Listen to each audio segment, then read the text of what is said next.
Welcome to Professor Game Podcast, where we interview successful practitioners of games, gamification, and game thinking who brings the best of their experiences to get ideas, insights, and inspiration that help us in the process of getting the students to learn what we teach.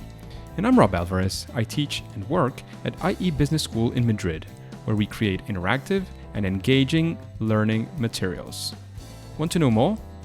Go to professorgame.com/subscribe, start on our email list, and ask me anything. Engagers, welcome to another episode of the Professor Game Podcast, and today we're going to have a different episode. We are not having any guests today, and this has become a kind of a habit every now and then having these types of episodes. But in this occasion, what I am going to do with you is I'm going to go into one of the games I have played quite a bit throughout, for example, the pandemic, right? So I was playing many different things. I was very, very busy with work, but I would try to keep, a steady mind of myself playing some games. And one of the games that caught my attention for quite a long time, because I was especially curious about what the hype was all about, was Fortnite. So today we're going to be analyzing Fortnite through a couple of lenses. Of course, the first one and the main and the most important one is, what are some of those lessons? What are some of the things that Fortnite does and does well, of course, that maybe we can apply to our own experiences? And of course, as you know, I will typically be guiding it a bit more towards learning and education, but because it is, one of my main subjects of dedication and expertise, but I'm sure you'll find this applicable to many other areas. So let's begin. Let's kick this off. First thing that I would like to talk about is I'm splitting this into sort of 5 different ways or strategies that I'm seeing this, right? So, first is what Andrzej Marchewski likes to call RAMP, so relatedness, autonomy, mastery, and purposes. Those are 4.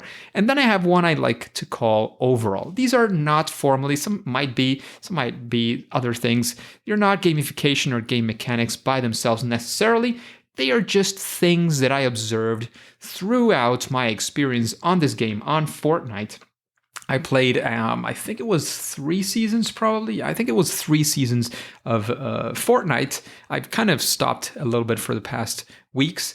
But I got some interesting facts. I started reflecting upon it. I took some notes, and that's what I'm going to be going through. I'm not going to be reading. You probably know by now that I don't like reading out things. I don't read my episodes or anything of the sort. But I will be going through my notes to make sure I don't miss any of the things that I had sort of prepared for you. And the first thing is, I already mentioned it. The seasons. There's in Fortnite, there is, and in many games that aspire to keep a continuous engagement, something that keeps coming back. They do the seasons things. And this is something that is very applicable to many different contexts. Of course, if you create a game, if you create a gamification system for whatever it is you do, and you expect it to be there for the long run, there are many strategies for you to keep that alive through all these times that tend to happen before people actually start getting bored of seeing the same thing over again. And one of the things that Fortnite does is use this concept of seasons. So one of the ones I was most engaged with because of my character and the things that I enjoy very much was the one that they had with Marvel characters. So for example, part of I don't know. Well, actually, let's begin there before getting into the specifics of the season. Fortnite, for those of you who have not played it, it is a game that, if you just see it from the outside, the only thing you would probably be seeing is how people shoot at each other, right? And that is a very central and key point of the game. It's a first person. Well, it's not. It's a third person, actually. You're seeing from a third person shooter, right? So you land on this island. That is a very important thing. You sort of land somewhere in the island. You have a certain capacity to pick where you can land. There's a bus it's sort of floating in the air, and you launch your parachute, and you have several places where you can land. So you land on the island. Of course, one of the things you're going to go is start picking up materials because you land with nothing. You only have a thing called a pickaxe, right? So this pickaxe is basically for breaking down construction materials. I'll tell you about something I talked with Andrzej recently as well about this famous pickaxe, right? So you go there and you're probably looking for either construction materials, some items that could be useful, and your gun to be able to shoot other people. the player who wins that round, that round is basically the player who stands, or the team of players, depending if you're playing solo or team, that stands alive basically at the end, right? The last one standing. Since this is a game that is, massive in that sense, you are competing against other 100 people, or at least 25, maybe 30 teams, maybe even more if you're playing on teams of 2 people, maybe 50 teams. The chances that you get to win are very, very low in that sense, and we'll talk about that as well.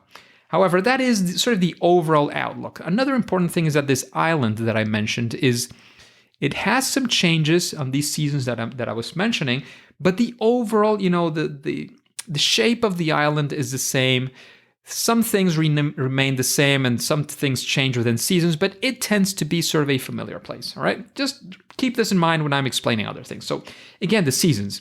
Seasons have many different elements, but one of them is, as I mentioned, some parts of the island change, right? So for example, in this Marvel season I just mentioned before, they had sort of Doom's domain, right? So Doctor Doom, this character from Marvel, was kind of a bad guy. He has some times when he, kind of collides with the good guys.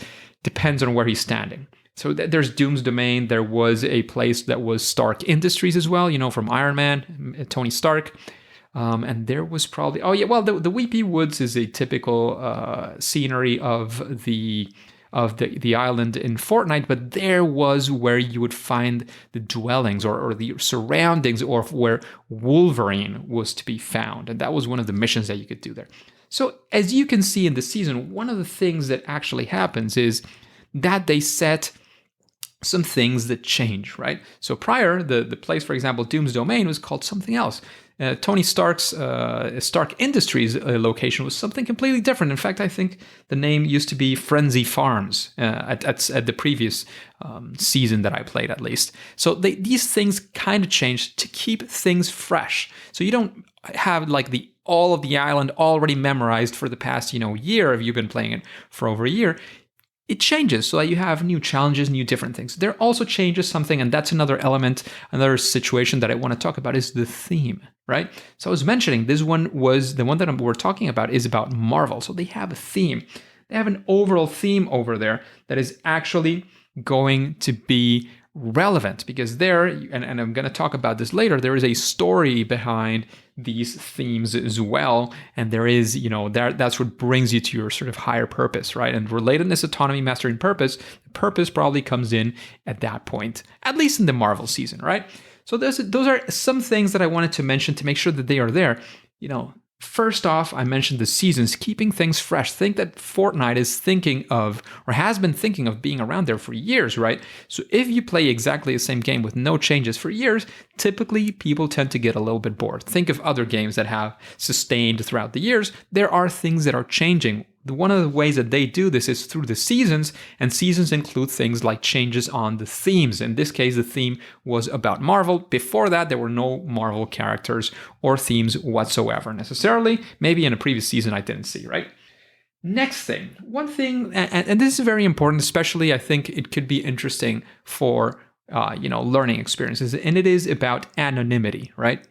So in here, you pick, a name, but nobody knows really who you are unless you want to disclose it. And typically that's something that I wouldn't recommend, especially in the online games. Things, that people have said that things get ugly, etc. I've never had that experience, but it's never a good experience to necessarily, a good thing to get beyond that anonymity. But what can we learn from that beyond, not sharing your name on an online RPG or an online game, multiplayer game? Thing that I see here is, and is very important, is we don't, and I highly stress this when we talk about our online learning interactive materials at IE, is the fact that using these games for grading is something I highly, highly recommend against doing, right? So you can have them be in this sort of anonymous place where they're interacting amongst themselves and learning and doing all these things, but you don't necessarily know who each of them are. Maybe you want to have sort of a back end where if needed, you're able to know who did what. But, maybe you have an honor code here and say, look, if you don't do anything that really, breaks something, or you insult one of your colleagues or something like that, I am not going to know who each of you is, so they can very freely interact with the system. Of course, there is, part of the rules is not breaking the rules, right? So if they break the rules, you're able to look into the back end and find out who did what, right?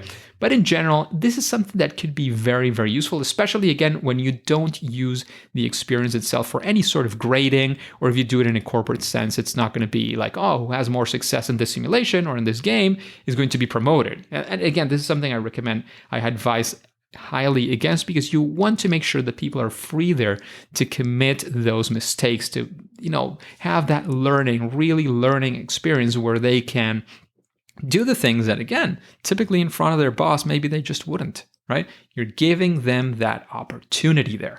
So this is something that I found very, very interesting in Fortnite, for very different reasons, but they also have this capacity to be anonymous. Nobody knows who you are within that, right? So another one.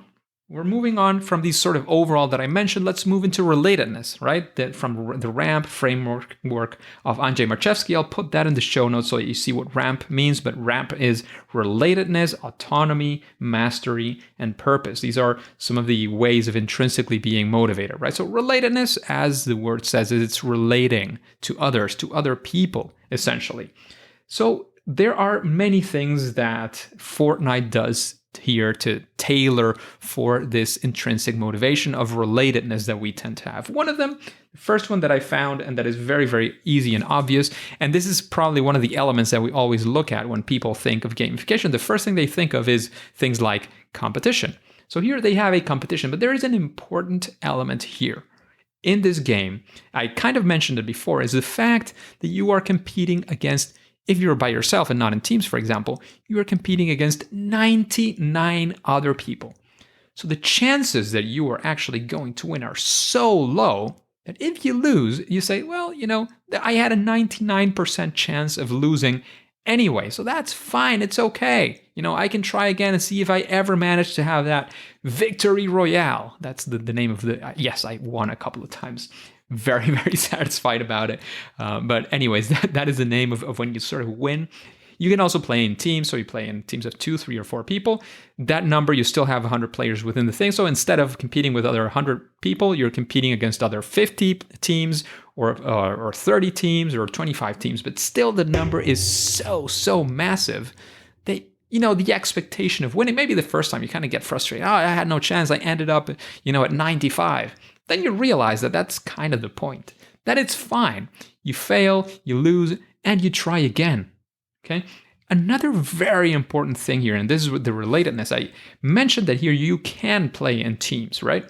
So one of the things that you can do is, if you are within a team, somebody gets shot down, right? You can heal that person. So that relatedness that you're building there, you can help the other person succeed. So instead of just, sort of dying in there, the other person can depend on you, right? So you're relating, depending on other people. Remember, we've mentioned this many times on other episodes. Remember our ancestral brain, so to speak, who's been with us for so long as humankind, right? So this brain is still back in the ages when we lived in caves, and being by ourselves meant that we might not be able to make it out there, right? We had to be very social. We had to be together to be able to manage that group and fend out all of those dangers. Here it is the same. If you're playing in teams, the best thing you can do is relate with your team. If somebody gets shot down, heal that person so that you still keep your numbers. All right. So you have within your team, the dynamic is not only about, you're in a team and everybody has to do what they have to do. People have a role, and helping others means that your success is a bit higher. Of course, if you're in a competition with teams of 4, and this is a point and shoot game, which is also other elements like building, but it's a kind of a point and shoot game, your chances of succeeding are better if you have your 3 other colleagues, if it's a team of 4, than if you have only 1 or if you're by yourself. That's for sure.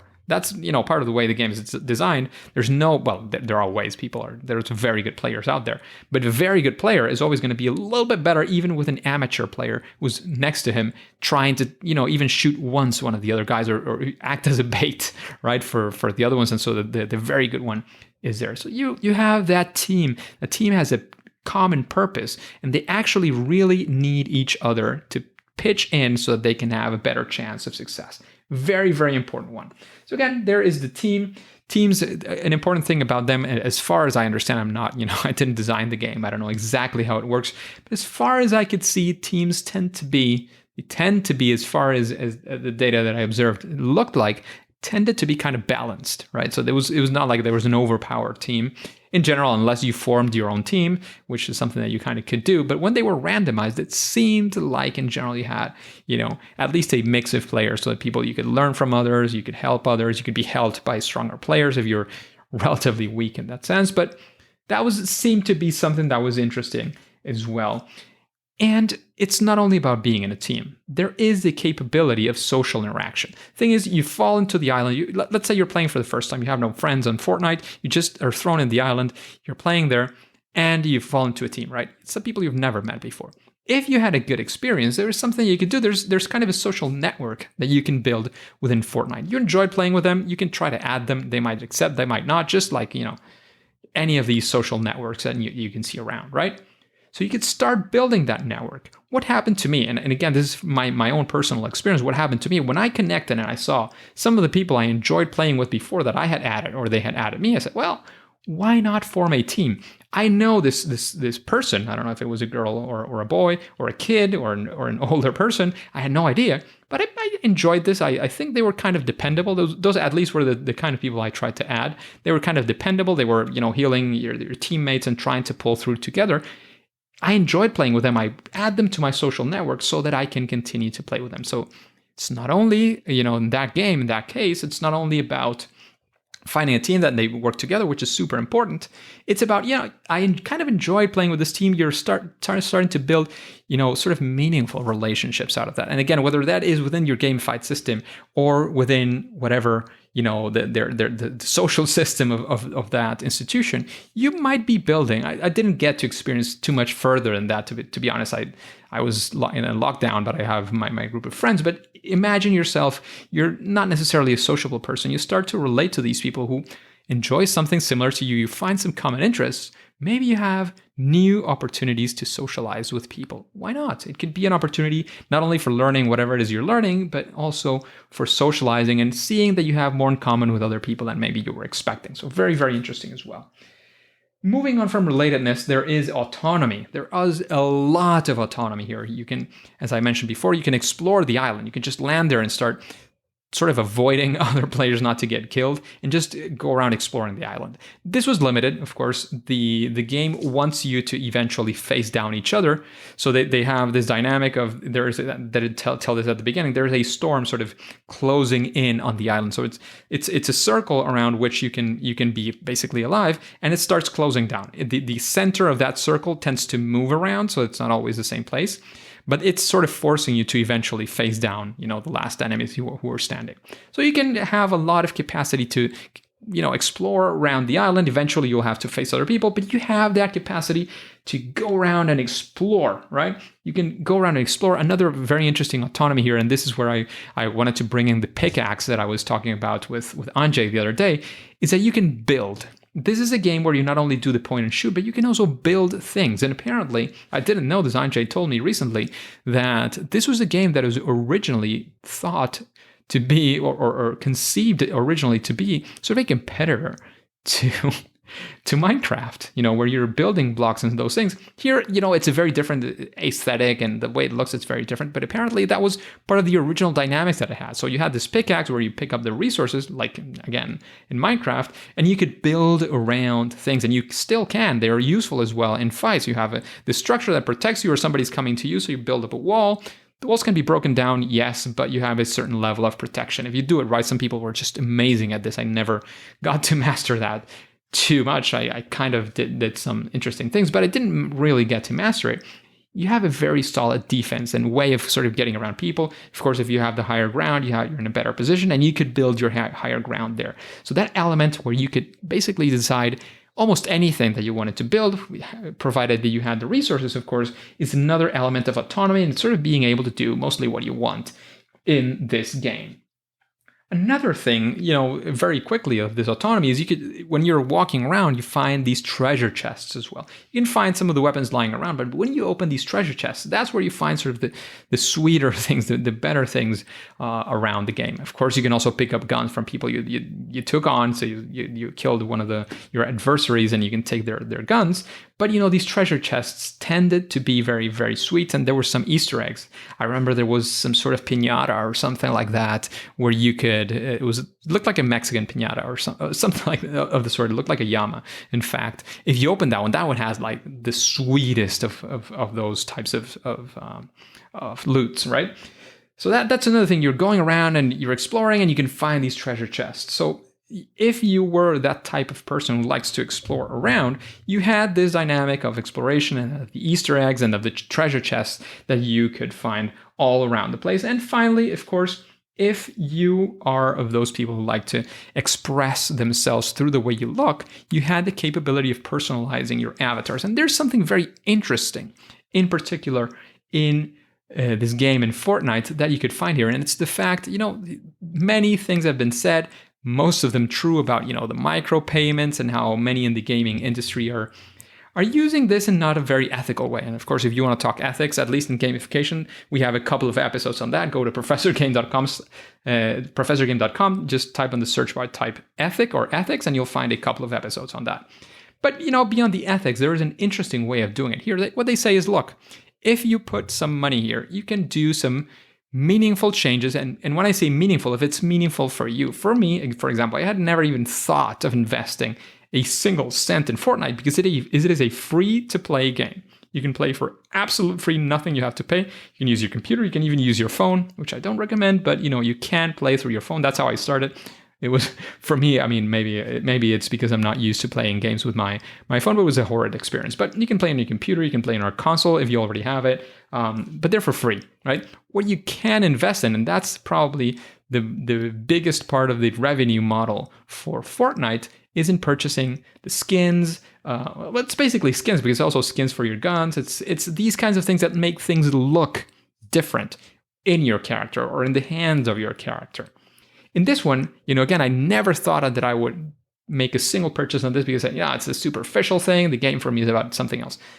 But then came along Marvel, right? I'm a fan of Marvel, especially two of my favorite characters are Spider-Man and the Wolverine. And they came up, of course, they were going to do this. They came up with one of the characters I loved, which is the Wolverine. It was super, super tough to get. You not only had to purchase, but you also had to do some meaningful missions to achieve that one. And it was actually one of the tougher ones because you had to actually take down the Wolverine, which I don't know if you're a kind of a nerd or a geek like me on Marvel. He has these regeneration abilities, which were reflected on the game. So it was really, really tough, really, really tough to take down. And of course, you had to account for other people. If you took him down and somebody else took his gear, it's as though they had taken the gear, not yourself. So, you had to watch out for all those things. But anyways, they convinced basically me. I spent, I don't know how much it was very little, like 5 years or something. But they convinced me, a person who was very off to that thing of putting in money, which for me was meaningful. But again, it's not, after purchasing the season pass, which is what I got, and being able to have all these characters that I got, because I was able to get Wolverine, but I also got Thor, I got She-Hulk, I eventually got Doctor Doom, Storm as well, many of the Marvel characters. There was no difference in my gameplay. In fact, nothing changed. But it gave me that nice feeling of being able to see the Wolverine in action. And, me playing as a Wolverine was something that brought me certain satisfaction. And this is something that is, in that sense, that I would argue is okay. Not, you purchase a game, which is something that actually happens. You purchase a game, and then to actually be able to enjoy the game, you have to purchase other things. That sounds terrible. I think they did it in a very sleek and interesting way. So again, we've gone through relatedness, we've gone through autonomy. Mastery, there is many, like in most games, especially in these games that are sort of in there for the long run, there's many ways to build your mastery. There could be building the mastery of your building capacity, of your shooting, etc., etc. But building on your skills here, the interesting thing here is, as I was saying, that you have the shooting, you have the building, you have completing missions, because there are different missions to achieve your characters during the season as well. Killing, you could even be very good at hiding. You had different choices here. Again, we were talking about autonomy before, but you had choices over what you wanted to master or what you wanted to start mastering with. One of the things I started mastering, to be honest, was hiding. I mean, I didn't want to face many other people because they were very good players and they shot me very, very quick. So I started mastering, hiding around to be able to make it to the final round when only 10 people were around. I started, sort of taking them out if I could, in a very sneaky way. That's how I started to hone my skills. I could have gone and it could have been one of those sort of in-your-face shooters that likes to, confront people and get very good at it. Many, many people were very, very good. That was not my style. That was not what I did. I managed eventually to get a lot better in that. Some other people as well went into, for example, the building. If you get very good at building, it can be a huge advantage, but it is your choice. You can see where you want to master, what you can master yourself. And of course, you can also master things like the island itself. Of course, there were some changes in each season, but the seasons lasted for a very long time, like 3 months or something. So if you were an avid player, you're constantly playing, you actually mastered the island and you know where to find the better guns, you know where to find good places to hide, where the people tend to hide as well, that kind of thing. You were almost, knowing how these things went. I got very good at the the forest where Wolverine was, basically, because I kept on hunting for that Wolverine for weeks. I spent a lot of time. I kind of mastered those woods in many ways because I was hunting for the Wolverine. Anyways, moving on from mastery to our final one, which is purpose. Here, they brought purpose in a very interesting way. I've mentioned this many times of the season, and I've actually been discussing a lot the Marvel season here. The way they brought that purpose, when you fall into the game and you are the one who can sort of save the world. In Fortnite, you're constantly playing against other players. But in this Marvel season, the way to wake up those characters was by playing the game and doing these missions. So essentially, you playing was allowing your characters like Thor, like She-Hulk, to remember, because they sort of fell into, there was a whole story. They fell into the island, and then, there's even a sort of an internal comic that they had there. I have, of course, I got the comic, the digital version of the comic within Fortnite, which I enjoyed quite a lot, but they had all this story, but basically they forgot who they were. They landed on the island. There's all these crazy people from the island of Fortnite shooting around and fighting amongst themselves. All they remembered was how good they were at fighting, right? So you were helping them remember things. With Thor, for example, you sort of picked up the hammer from somewhere and you had to do stuff with the hammer for Thor to remember who he actually was. And you're doing all of that to be able to save the island, right? So the island was going to be taken by this evil character, Galactus, who was going to eat up the island, and you were there to save it. That was sort of your epic meaning, your purpose within that game. And again, that changed with the season. Before that, there came I think it was the Aquaman season, and after that, there's this sort of bounty hunter season. There's different things that are changing, and they're sort of following up on trends as well.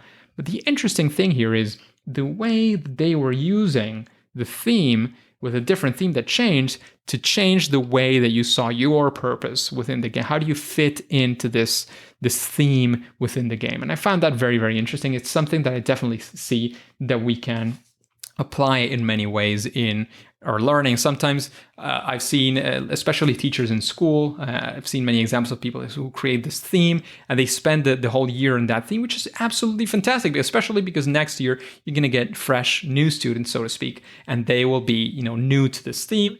You can continue to build it up. You can reutilize many of the things that you already use so that you can actually get them better as well. But if you're going to if instead of, a school where you get new students, or a university where you get new students every now and then, if you have corporate learning situations as well, what about changing that theme, that purpose that they have within the theme, especially because you're probably going to have new objectives and things that are changing. In schools and universities, that tends to be a little bit more stable, so you can build on what you had from the previous time.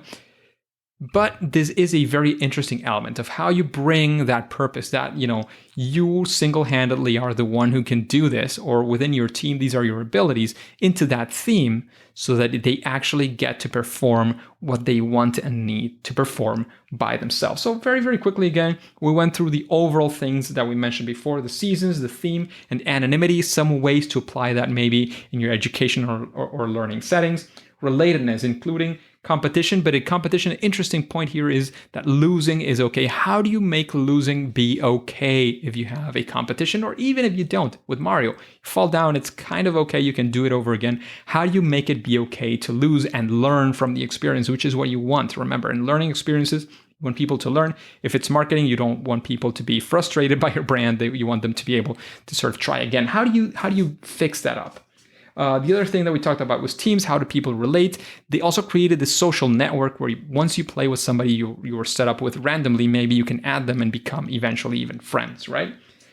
Within the autonomy, we talked about exploring the island. So how do you set up the system so that people can also explore, have a look around, and even master, as I mentioned before in the mastery side, how do they master the island? Which are the places they can be around? The treasure chests, things that can be sort of found all around, even the Easter eggs that can be found in some places.